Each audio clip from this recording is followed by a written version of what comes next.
ici Shana Warren et bienvenue aux Nouvelles locales. En raison de la grève chez Poste Canada, les résidents de Lac-Beauport sont invités à vérifier s'ils sont bien inscrits sur la liste électorale. On vous rappelle que vous avez jusqu'au 16 octobre pour faire la vérification et voici les différentes solutions qui s'offrent à vous. Vous pouvez téléphoner à la municipalité de Lac-Beauport au 418-849-7141 au poste 258. Vous pouvez également vous présenter en personne à la mairie au 65 chemin Tour du Lac. Les heures d'ouverture sont du lundi au jeudi de 9h à 11h30 et de 13h30 à 16h. Finalement, vous pouvez aussi vous présenter à la commission de la révision de la liste électorale au chalet des loisirs situé au 8 chemin de l'école. La commission de révision de la liste électorale vous accueille le mercredi 15 octobre entre 10h et 13h, 14h30 et 17h30 ou entre 19h et 22h ou bien encore le jeudi 16 octobre entre 10h et 13h ou entre 14h30 et 17h30. C'est présentement la période de chasse au gros gibier et ce jusqu'au 16 novembre prochain. Pour cette raison, certains sentiers seront fermés pendant cette période à Sainte-Brigitte-de-Laval. Les sentiers pédestres traversent une vingtaine de terres privées. Les propriétaires ont généreusement autorisé le passage pour la pratique de la randonnée pédestre. La perte d'un seul droit de passage pourrait entraîner la fermeture permanente d'une partie du réseau. C'est pourquoi il est primordial de respecter l'entente qui a été faite avec eux afin que nous puissions continuer d'en profiter.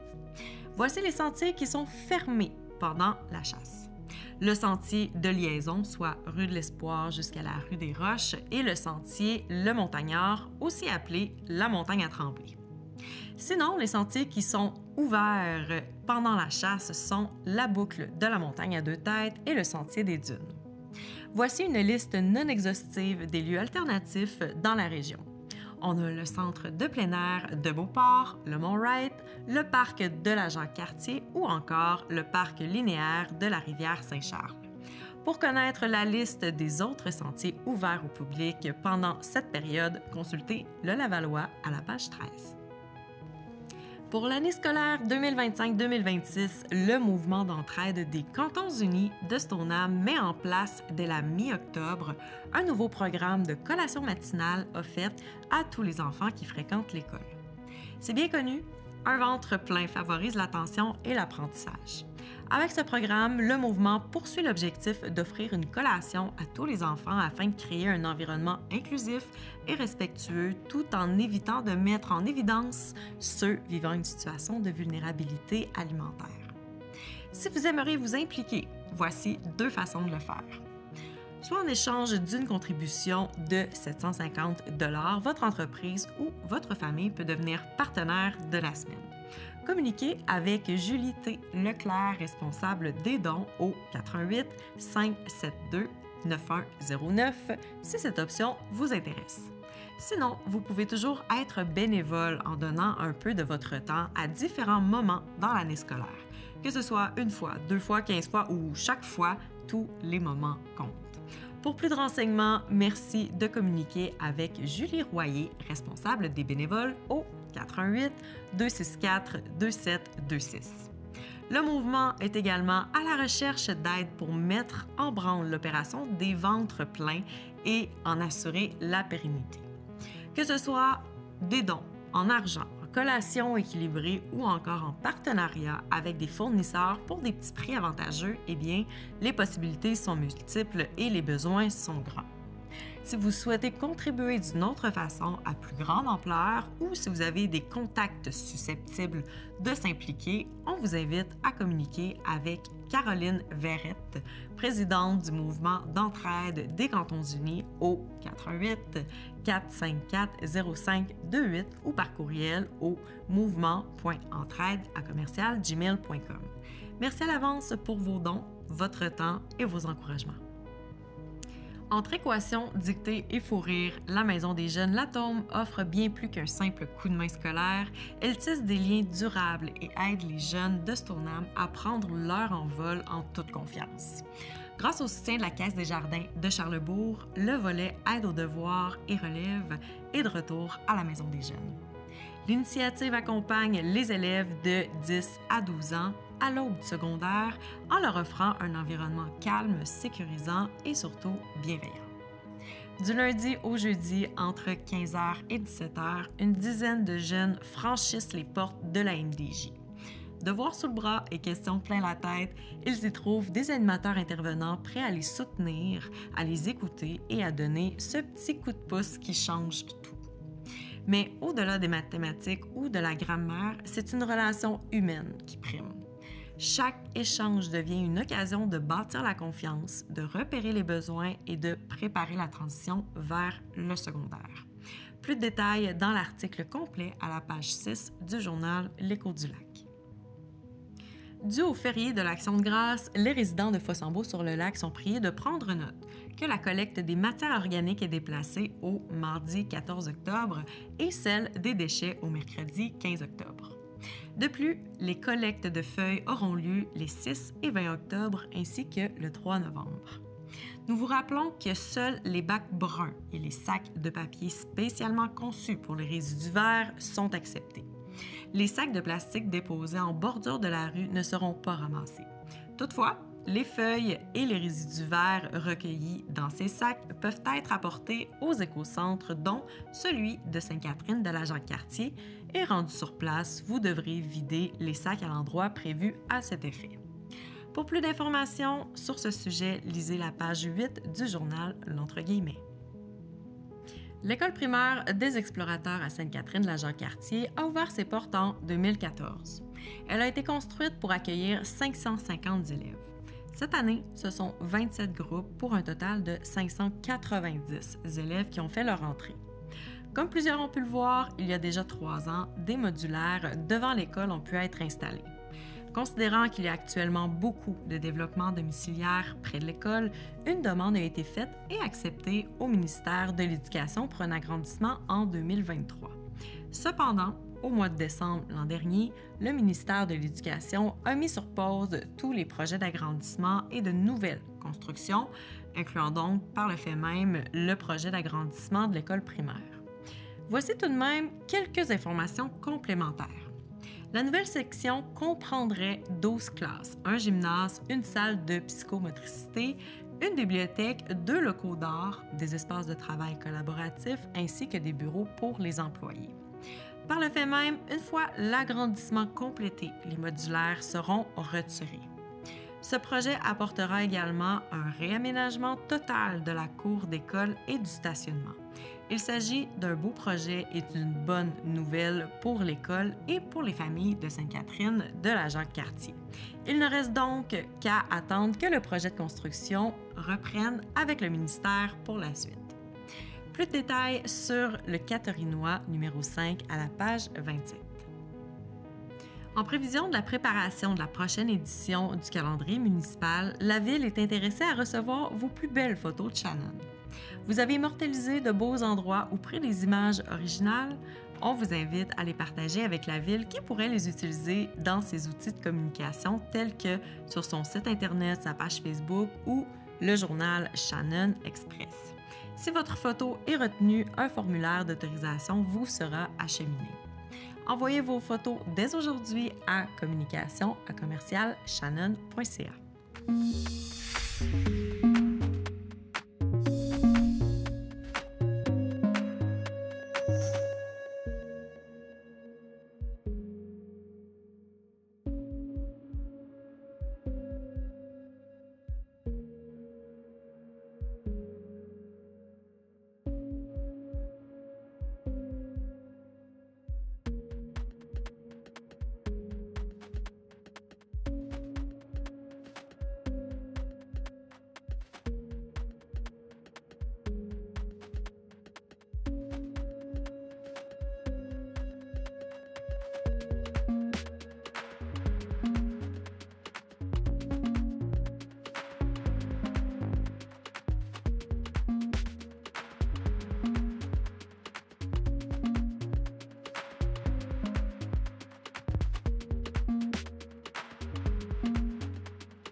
Ça y est, la série Le vent dans le dos est maintenant disponible. Dans cette première capsule, découvrez la SDE de la Jacques-Cartier, soit la porte d'entrée de tout projet d'affaires dans la région. En fait, la SDE de la Jacques-Cartier, c'est le vent dans le dos dont toute entreprise a besoin. L'équipe compétente de la SDE aide tout type de gens d'affaires à passer de l'idée à la concrétisation. Au-delà de faire connaître la SDE et ses services, cette initiative met en vedette les parcours inspirants de 7 entrepreneurs qui œuvrent dans différents secteurs économiques. Allez voir cette première capsule et suivez les différentes plateformes de la MRC pour ne rien manquer. Plus de détails au mrcjacques-cartier.com/le vent dans le dos. Hâtez-vous de vous inscrire à la 25e édition du concours La carte de Noël régionale si vous aussi vous aimeriez faire partie de la tradition. Par ailleurs, pour encore mieux comprendre tout l'impact et la tradition que représente ce concours dans la région de la Jacques-Cartier, la première capsule documentaire a été lancée. Vous y verrez 2 familles pour qui le concours est un prétexte à un beau moment créatif en famille qui participent année après année. Une vidéo inspirante qui donne le goût de se laisser aller dans sa créativité et de se lancer dans une nouvelle tradition. Allez la voir pour vous inspirer sur la chaîne YouTube de la MRC et sur la page Facebook. Rappelons que le concours est ouvert à tous ceux qui résident ou même étudient dans la région de la Jacques-Cartier. Des catégories sont prévues pour tous les niveaux de pratique, allant de catégories pour les 5-7 ans à d'autres pour les artistes adultes professionnels ou amateurs. Détails et inscriptions au mrcjacques-cartier.com/carte de Noël régionale.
Et maintenant, voici 3 annonces du babillard de CCAP.tv de la semaine.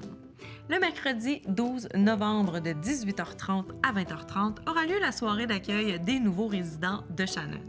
Venez découvrir vos services municipaux, rencontrer le conseil et échanger avec les organismes de la communauté lors de cette soirée d'accueil au centre communautaire.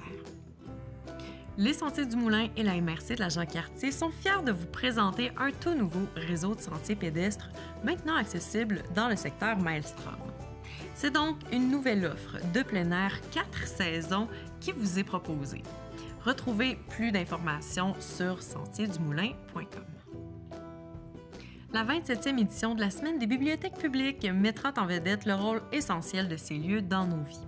La bibliothèque Jean-Luc Grondin à Stoneham et Tewksbury vous a préparé de formidables activités pour toute la famille. Profitez de cette semaine pour découvrir tout ce que votre bibliothèque a à vous offrir. Rendez-vous sur le villestoneham.com. Voilà, c'est ce qui complète les nouvelles locales de la semaine du 13 octobre.